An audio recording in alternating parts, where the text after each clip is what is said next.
it was about an hour and a half drive from our hotel, and we also have met up with Soldier Boy, who said he's going to help out.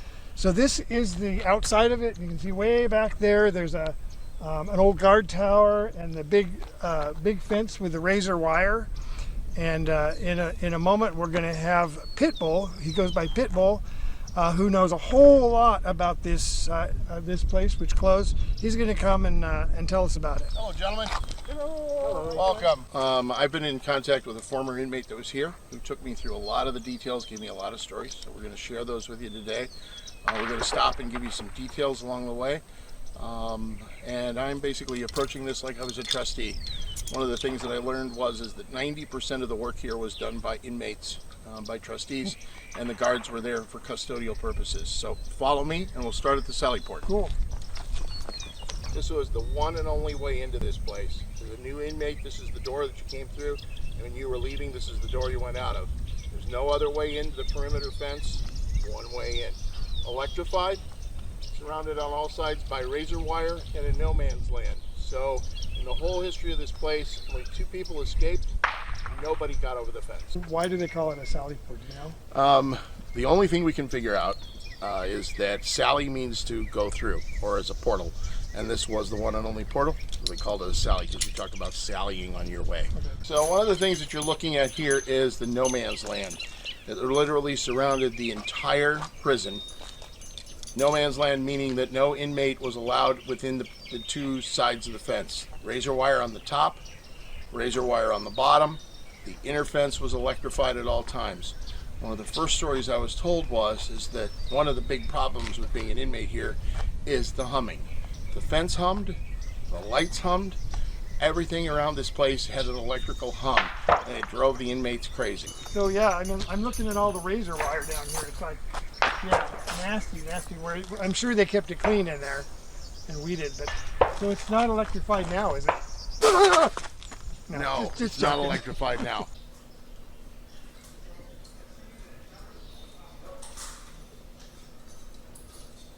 So I hear a lot of gunfire. What's that? So part of the way that the prison is maintained is that there are 2 shooting ranges. They're subscription only, which means that people pay a fee and they come and they're able to shoot. Okay, so that's just right over there, just outside? There's one right outside the prison perimeter, and then there's another one elsewhere on the property.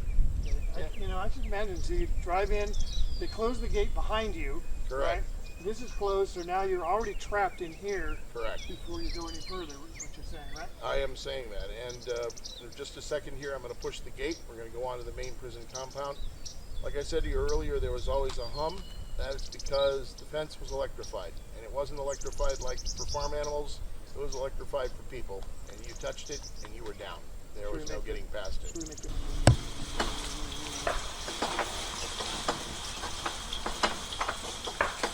How many acres is this complex right here? This encompasses almost a square mile. This here? Okay. Yeah, inside the fence. Right, and how many prisoners? At the maximum, 2,800. 2,800? Yep. Okay. Double celled. Okay, we're going to start walking towards the main compound.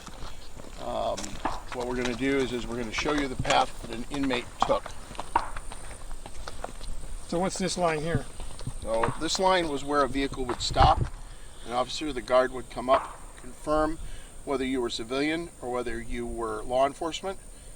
Civilian would go to the left. Civilian meaning intake supplies, stuff that was created at the prison that was going out, anything that was going in a shipment. Everybody that went to the right was an inmate. You were coming in or going out. So we're doing intake. We're doing intake. Okay, cool. So once an inmate came through the sally port, new inmate, what was the process that he went through? Okay, well, the first thing is, in my opinion, you would have been scared shitless. You would have been pulling onto this campus, looking around. There would have been guys dressed like me, blue suits, walking around, guys in green guard uniforms walking around. A perfectly groomed campus. And you're still in... You're still in the civilians. Car. Now the inmate going in, okay, he's been transferred from jail. Is he going to be like in an orange uniform from the jail? No. Most jails do not transport you in uniforms, unlike on the movies. A lot of inmates come in their civilian clothes or their court clothes. So it'd be just like this? Just like you're in right now. And the reason for that is that most jails, once they transport their inmate here, wouldn't get their uniforms back. And at $20 and $30 a pop, they don't like getting rid of the uniforms that way. So you would come in civilian clothes. It also does another thing, is if you ever have the chance to leave, you've got something to walk out of here wearing. Okay. Otherwise, the state has to give you All right, clothes. so that's, yeah. So literally, this is what. This is If the I end was of the doing line. intake, or you were doing intake, we'd be just dressed like This this. is the end of the line. Okay. Yep. Okay. All right, but we'd be riding in. Yep. Okay. So what we're going to do is we're inmates today. Oh. So we're going to be taking my right, and we're going to be walking down the All right. last road. So I'm an inmate today, going in. So you're an inmate Oh, today. right.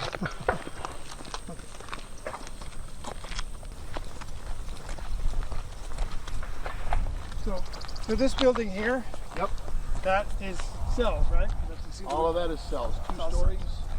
So, So yeah, these towers, they had interlocking fields of fire so that They two absolutely. guards could cover any position all the way around the perimeter.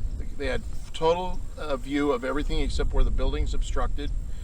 Anytime they saw an area of problems, they could radio to guards that were walking the yard. There were only specific times where inmates could move. There were times during the day where the yard had to be absolutely cleared. so The other interesting thing is that each of the buildings early on had strobe lights that were mounted to the roof. Any guard that was inside that was having an issue, whether the inmate was in the cell or out, whether it was an attack, whether it was somebody just being, like a dickhead in the cells, they could trigger that light, it would flash, and that was a signal along with the radio traffic to bring guards to assist. So how far are we from the Everglades place? Well, let's put it to you this way. We're in the middle of the Everglades. Okay, we're in the middle of the Everglades is everywhere. Okay, so That's the Everglades. this is the Everglades. So there's alligators. You got just a few things here, Mark. You've got sawgrass, you've got sand, you've got water, and you've got alligators. So And well, wait, I got to add in a couple more nasty critters. There's more? We have black widow spiders, and we have snakes. Lots of snakes, different kinds of snakes. Exactly. and so alligators. But they wouldn't come in here because it's fenced, right? Well, one of the things here that you don't have is the alligators, because like we talked about earlier, one way in, one way out. Takes a seriously bold alligator to come up the driveway, So- walk through the sally port, walk onto the campus, and then be stuck here. So have you ever seen an alligator around here? We have, but it's in the outer peripheral buildings and in the retaining ponds. So what did you see? Very, very big alligator. You saw a big alligator. Yep, okay, named but it was Daddy. Yeah. named Daddy, so they know who the alligator is. Yeah, So he was just out there somewhere. Let's just say that he would make my Cocker Spaniel lunch. So I see there's a bunch of mold on the building there, and I guess Yeah, it's pretty wet. standard. 20 years. They stopped maintenance when they knew they were going to close the facility down, and then the ensuing years, none of these buildings have been cared for in any way, shape, or form. So this place is getting eaten up by Mother Nature. All right, well, let's keep going. All right, okay. So basically, you've come to the curve in the road, or the end of the road. This is the last turn that you would make as an incoming inmate before you went to the intake area, which is something we're going to go through here shortly. There are a couple of things that I want to point out real quick. Number one, the name of the institution is up there on the wall. Number two, if you'll notice, there is a small cage that's sitting there, a small chain link cage. One of the things that I was told was, as they pulled in, if they had an inmate that had been particularly obnoxious during the transport, or even a couple of inmates that have been obnoxious, yelling out, screaming, acting out, whatever the case may be, I need to go to the bathroom, I'm hungry, whatever.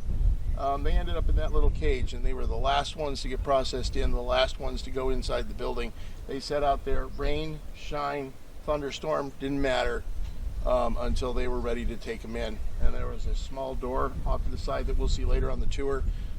They bypassed medical, they bypassed everything. They just took them back to the hole and said, we'll get to you when we get to you.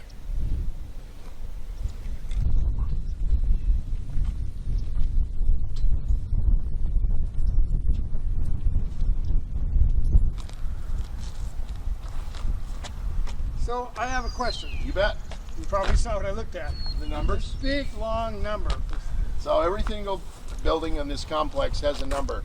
If they called out on the radio, sometimes they'd abbreviate the number because the last four would basically tell you what it was. But every building is considered property of the state. Every building had a number, just like the inmates had a number.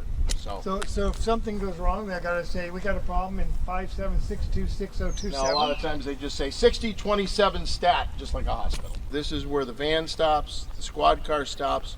This is where they take you out and they say, you're starting your sentence as of right now. So a trustee like me would come out through that door, why don't you guys stay here a second? I'll kind of give you an idea. So there would have been a door here, would have opened up. Trustee might have come out first. Armed guard would have been with them. They would have approached the vehicle. Identify yourself. I'm with Broward County. I have one inmate for you today. What's his name? Bind. And they would have said, okay, if you got his paperwork, they would have handed you a manila envelope. I would have been the guy that took the manila envelope. And what I would have done was turned. The guard would have taken possession of the inmate and started to lead him in. So why don't you go ahead and show that? Yeah. All right, gentlemen, this way. Hold on. Stop. Up against the wall. Put him up against the wall. Yeah. Welcome to the real world, sir. You're going to be with us for a while, Mike. Yeah, all right. Huh? You're going to be with us for a long while. Okay. We've been after you for a bit. Yeah. And now we found you. So at this point, we've taken control. They would have taken complete control of you. They would have taken you away from the sheriff's deputy or whoever brought you, and you are in the custody of the corrections officer. We've got a corrections officer with us, so we're going to walk the walk that the inmate walked. Okay. All right? So what I'll do is I'll verbalize what's going to happen. He's going to just take it from there, okay? All right. So I just do what you say to do. Just do what I say. Okay. All right. So at this point, the inmate is informed that he is an inmate or a convict, that is his status. He hasn't received a number yet, he hasn't received anything, but he does know that he's in custody. And he's still dressed like this. And he's still dressed like that. Any rule that you break, you're given a one-time shot at it as you're coming in, other than being completely stupid. So if you break a rule as you're walking even into the room, they'll stop you, they'll advise the rule, tell you to memorize it, and then they'll move on with their day. So we're going to go into medical first. The first thing out of the box anywhere is to make sure that you're not sick and you weren't bringing disease into the prison. So follow me.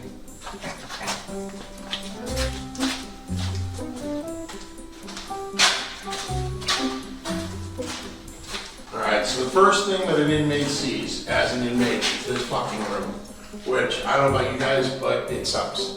You got the caged window. There's going to be a door there, right? There would have been a solid door here. It was going to lock behind you. You walked in here, there were benches, there is this toilet, and there's a shower. If you were one smelly fuck, they were going to give you a shower right off the bat and get you cleaned up. You could certainly take a piss, you could wash your hands, but basically you were held in here until medical could see you. They were trying to keep contact as minimal as possible.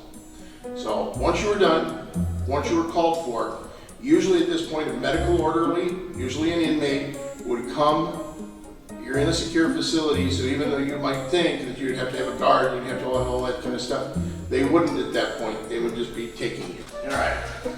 So the convict was brought into this room. It was a medical exam table. The orderly would have said, get your ass up on the table. Okay, so Get your ass on the table.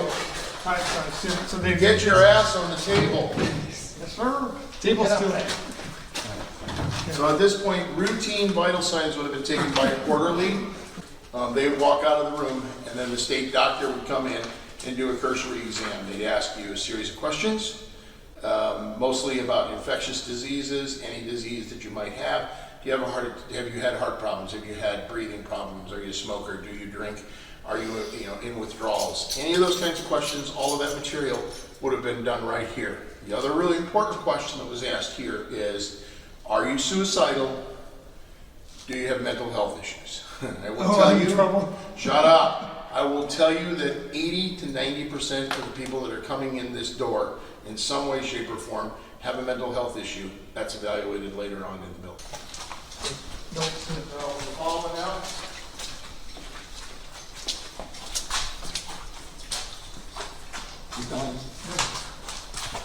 Hold your follow. All right. Next thing, believe it or not, the second thing on your road in here was dental. They didn't want somebody coming in here with rotten teeth, having a toothache in the middle of the subblock, anything like that. They're not going to give you fancy tooth work. What they are going to do is they're going to make sure that your dental health is good. So follow me and we'll go into dental. Okay, so what happens here is the new inmate is brought in. Okay, hold up here. So the inmate would have been brought in, told to sit in the exam chair, get your ass in the chair. Yep. Have a seat. Put your feet up. bar over.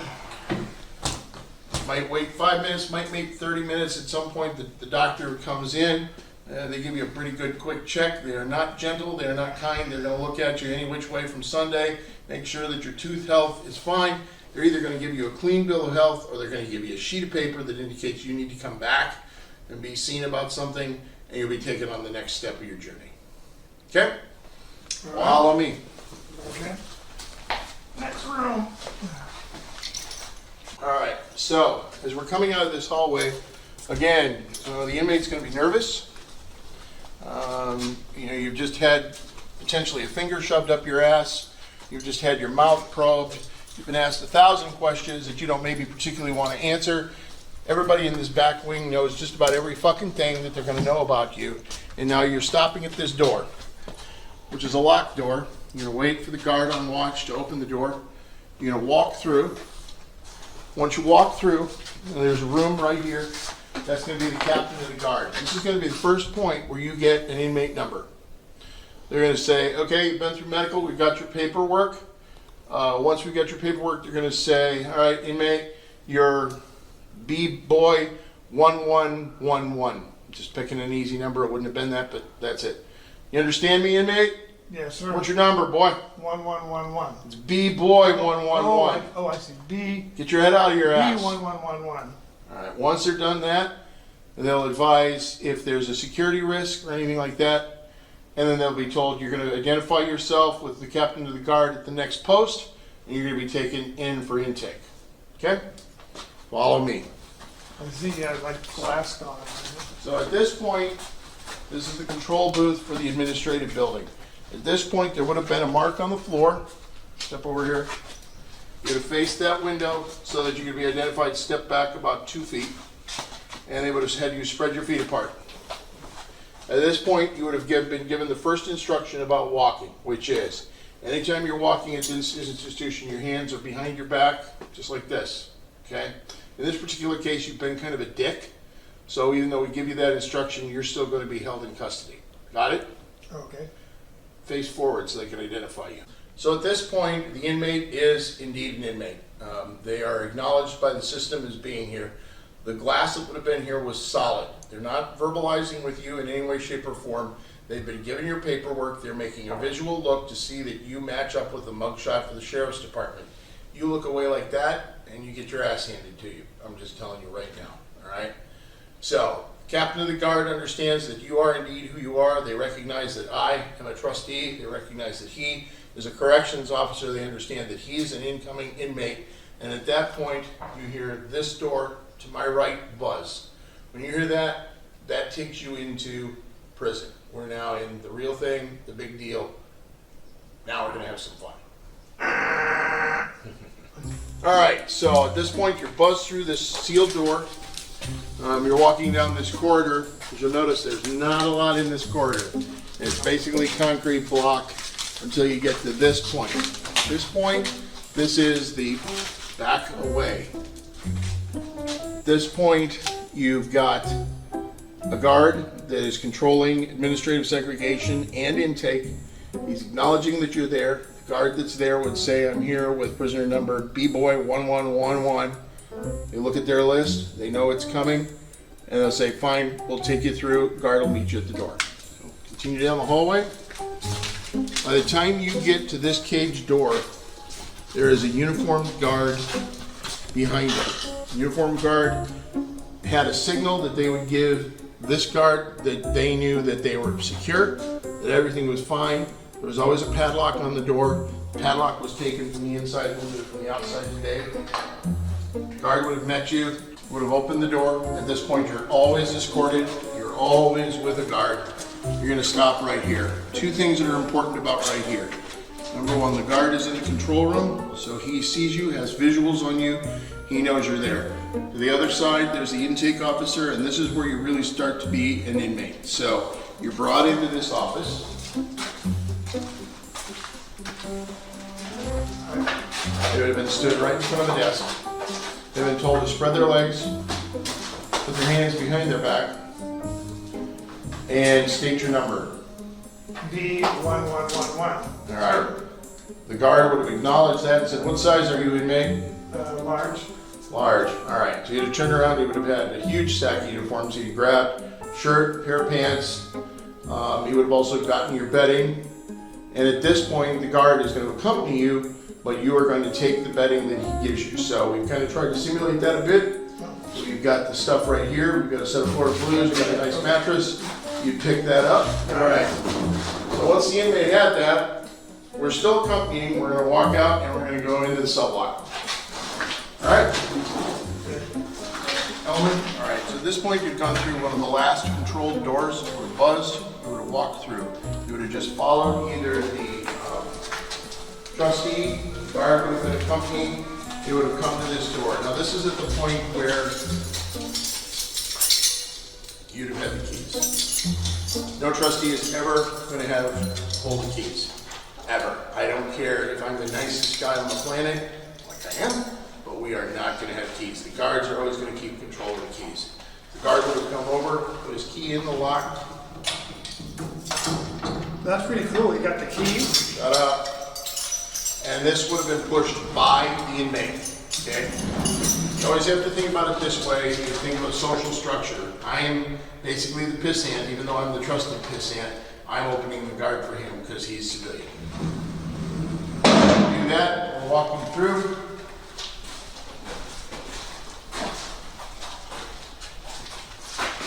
And this is where the fun starts. This is where you get to really realize that you are an inmate, and we're going to show you exactly how that happens, all right? So this is what happens. Drop your shit on the floor. Do it now. Let's go. Drop your shit on the floor. Stand up. Face the wall. Face the wall. Face the fucking wall. Spread your feet apart. At no point would the trustee be doing this, but I'm going to take you through it. Kind of let you see what's going on. I went through it several times. He's going to go through it today, and we're just going to show you exactly how it worked. So one of the things I will tell you is that the inmate is always wrong. Even if they're right, they're going to pick on you. They're going to put you in your place. So, inmate, face me. Now, just fucking face me. Put your hands down. Take a look at my face. Turn your head to the left. Pull your ear forward. Turn your face to the right. Pull your ear forward. Face me. Lean forward.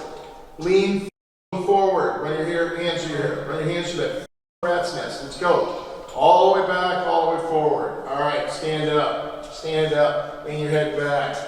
Got anything up your nose? No, sir. All right, open your mouth. Open your mouth. Lean forward. Lean forward. Lean forward. Lift up your tongue. Stick it out. Stick it out. Stick it all the way out. Turn it to the left. Turn it to the right. All right. Take this finger only. Run it along your gum line, along the top and along the bottom. I want to see the whole thing. Do it now. Move. I haven't done all day. All right. I'm going to strip. Take off your shirt. Take off your fucking shirt, boy. Take off your shirt. Do we need to bring somebody over here to take off your shirt? Take the shirt. Drop it on the floor over there. It's not yours anymore. Drop it on the floor. Take off that skank ass t-shirt. Get it off. All right, take off your belt. Take off your belt. Take off your belt. Pull it out of your pants. Drop it on the floor. Okay. I didn't ask you to talk. I didn't ask you to say okay. I didn't ask you to do anything, did I? Put your hands where I can see them. All right, now take off your shoes. Let's go. Take off your shoes. Let's go. We haven't done all day. Take off your socks. Don't think for yourself. Wait for the instructions. Put them straight out. There you go. Whatever way you take them off is the way you're getting them back. How long is your sentence, convict? How long is this sentence? As long as it's 2 years. You want to get those back up? Did I tell you to take your pants off? Listen to my voice. Do what I'm telling you to do. Now take your pants off. Take your pants off. Take your pants off. Shut the up. Drop them on the floor. Take the boxers off. The corrections officer is always going to walk behind because they need to have visual and control. What's all there?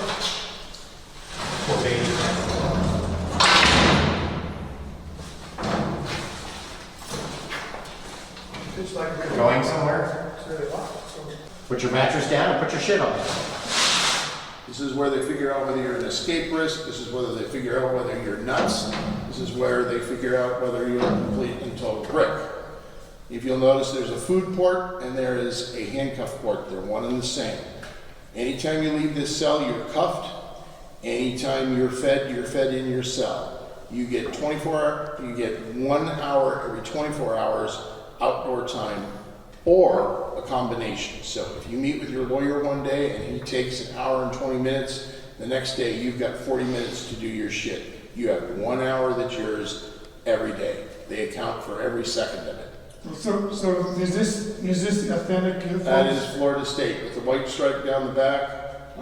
Once you are assigned a permanent cell location, your prison uniform is issued with a prison number on it so that the laundry can keep track of you.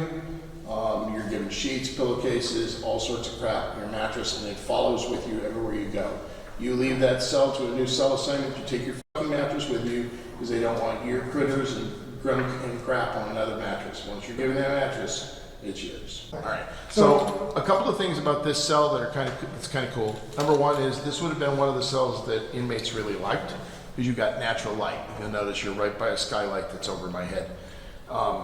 In the absence of power, or if they shut the lights off, or if there was a riot back here, this place goes really dark, really fast, as you can see going down the hallway. No power. There's no power in the building right now. There's no sewer in the building. In fact, there are no services at all. This is basically an abandoned building. But for our benefit, the cells do work. Yeah, this is really cool that you can be locked all It's the going way. to be cool for a long time. Yeah, it was a really cool intake. So I wasn't expecting to be quite naked, and that was a little different, but I guess it was good to get. Is there a part of you So that what's is- the next? are you What's gonna- the? Shut up. Yeah. What's the next thing? Stop talking. What part of shut up don't you understand? So here's the deal. Yeah. You're in cell 1104. You're D. Baker 1111. Right. And that's the way you're going to stay. Right. Forever. Or at least a year. 1, 2. Right. Do I look like I'm joking? Does he look like he's joking? Well, let's continue the tour. I'm happy to, man. I mean, I've got a ton of shit to show you. I mean, there's like 8, 10 other buildings. It's going to be amazing. Great. I like it. I look forward to seeing it all. Oh my God, we have so much to do, man. It's going to be Good. Is he annoying you? Not for long. Okay, cool. All right, so now that we've gotten rid of him, we're going to go and take a look at the rest of the prison. He talks a lot. Hendry Correctional. All right, so we're going this way. Watch yourself. In all seriousness.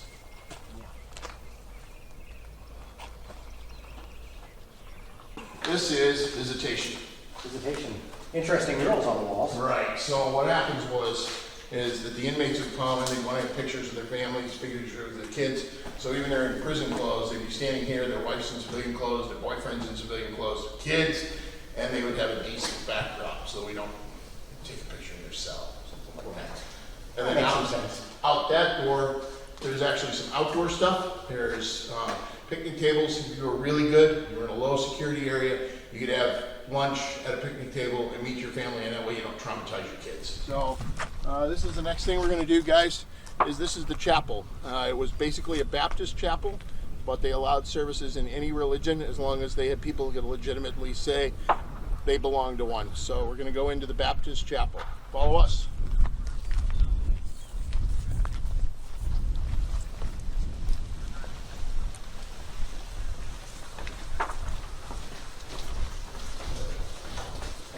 So coming down this hallway, this was all the same things that you see in any normal church. Chaplain, assistant chaplain, religious education, interview rooms, a library.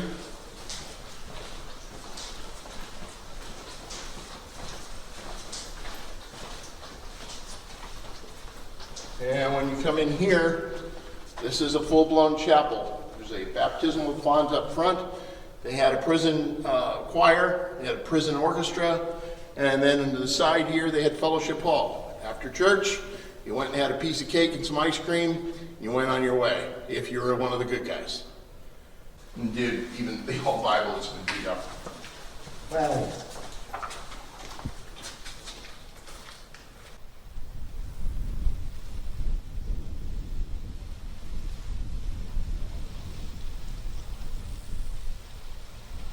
So this place in here is their lecture hall, performing arts. So there's stages, there's dressing rooms, all sorts of stuff. They would even have rock bands in here.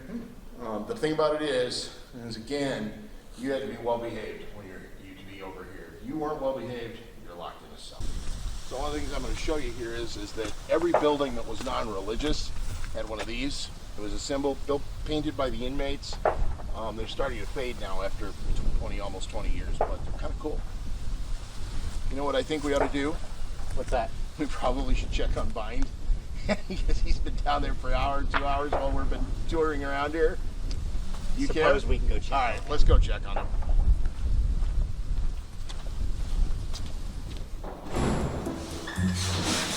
All right, so we're back here in the other side. Let's see how he's doing. Really, guys? What? Move.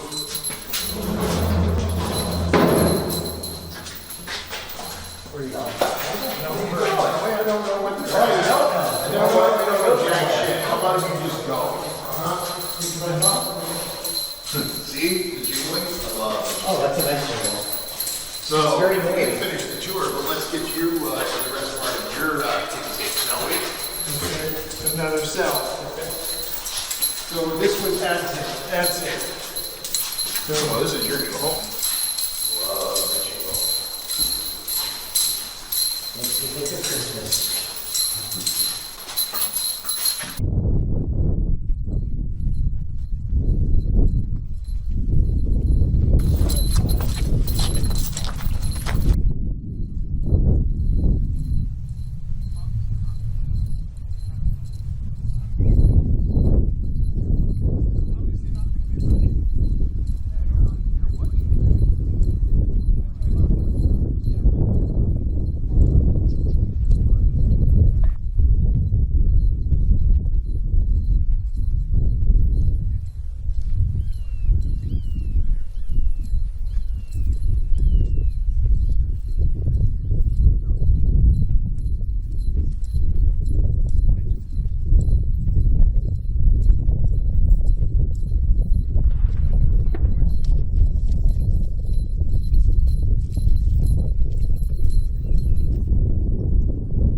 So, since you were bitching about the fact that you weren't getting a tour, we're going to get a little bit of the tour. You're coming up on the vocation building.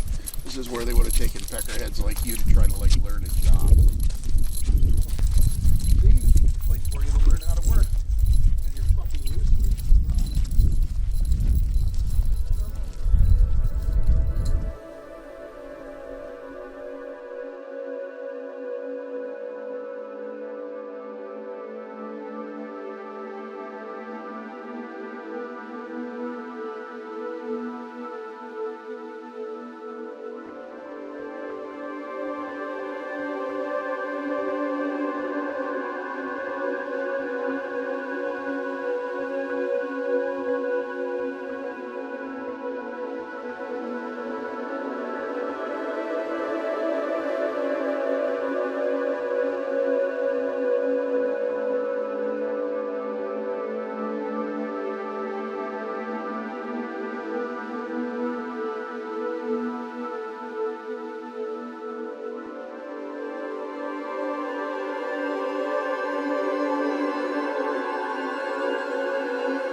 Would you like to? We're not going to really do it. No, we are. Oh, fuck. Sit. Shut up. There's much less chance of like cutting your head if you don't struggle. Oh, fuck. So now it's started. So just sit there like a good boy.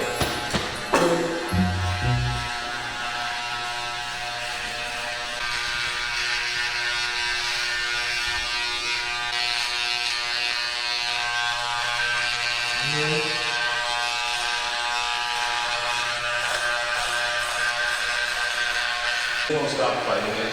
This is part of the tour. This is to show you what they really did. They really shaved their heads, they really shaved their beards off, and they really put them through hell before they put them in a cell. So just go with it, okay? Intake was designed to take away every bit of humanity. It was to take you down to nothing. This was a thing that was designed to make you a number instead of a name, to make you uniform in terms of what you were wearing, to make you uniform in terms of your hair and your facial hair. This was to take you down to zero, teach you that you were nothing, and then of course the idea of rehabilitation was to bring you back up. The reality of it was, mate, you're a piece of crap. Talk about an immersive tour.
Guys,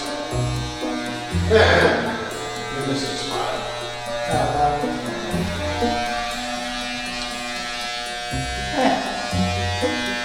All those years of barber school didn't do shit for me. I'm afraid of it. I won't cover it here.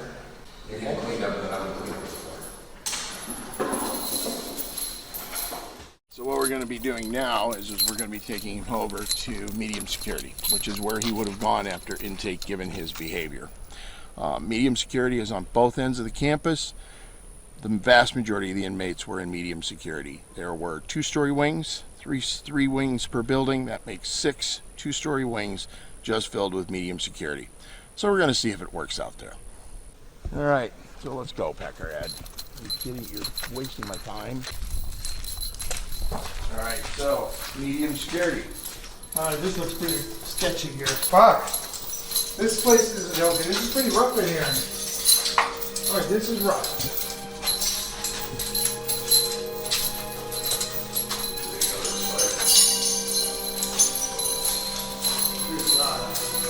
All right, this is seen better days.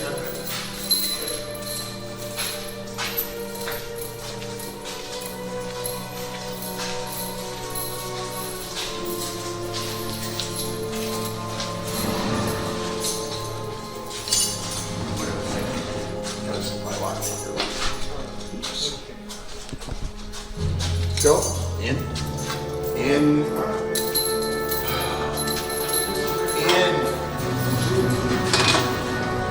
So, you don't like it in there? No, this is nasty. I don't care. I'd rather go with. That's the whole point. Enjoy yourself.